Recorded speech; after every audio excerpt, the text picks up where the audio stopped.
అయితే 2014 కన్నా కూడా 2019లో బీజేపీ పార్టీ చాలా వరకు పుంజుకుంది దేశం మొత్తంగా చూసుకుంటే. అయితే 2024 ఎన్నికలకు సంబంధించి సంకీర్ణ ప్రభుత్వం ఏర్పాటు పరిస్థితికి అయితే నెలకొంది బీజేపీ. అయితే వీటన్నిటిని దృష్టిలో పెట్టుకొని ఆయా రాష్ట్రాలకు సంబంధించి బీజేపీ పార్టీని బలోపేతం చేసుకోవడం కోసం మాత్రమే ఇలా నిధులు ఇస్తున్నారు.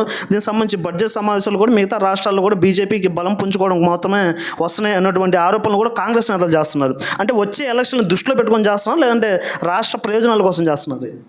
ఎప్పుడన్నా సరే ఒక పార్టీ మూడోసారి రావటం కేంద్రంలో అనేది చాలా అరుదుగా జరిగినటువంటి అంశం. దాదాపు ఎప్పుడో గతంలో పండిట్ నెహ్రూ గారి టైంలో ఆయన మూడోసారి ప్రధానమంత్రిగా చేయడం జరిగింది. మళ్ళీ తిరిగి 50 సంవత్సరాలు దాటిన తర్వాత ఇప్పుడు ప్రధానమంత్రిగా నరేంద్ర మోడీ గారు మూడో టర్మ్ స్వీకరించడం అనేది జరిగింది.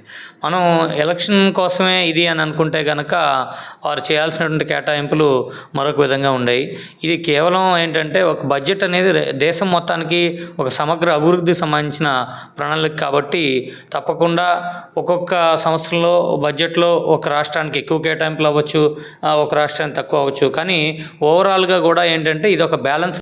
వెస్ట్ బెంగాల్ చూసినట్టయితే వారికి ఇచ్చినటువంటి రైల్వే శాఖలు కానివ్వండి, అలాగే బీహార్కి ఇచ్చినటువంటి అలొకేషన్ కానివ్వండి, ఉత్తరప్రదేశ్కి సంబంధించి ఇచ్చినటువంటివి కానివ్వండి, మరి మహారాష్ట్రకి ఇచ్చినటువంటివి కానివ్వండి, ఇవన్నీ చూసినట్టయితే కనుక తప్పకుండా మనకు తెలుస్తుంది. తెలంగాణలో కూడా ఎంత మొన్నటి వరకు 10 ఏళ్ళు తెలంగాణలో బీఆర్ఎస్ పార్టీ ఉంది అధికారంలో. మరి ఆ రాష్ట్రంలో ఎంత అభివృద్ధి జరిగింది? దానిలో మరి కేంద్రం పాత్ర లేదనా?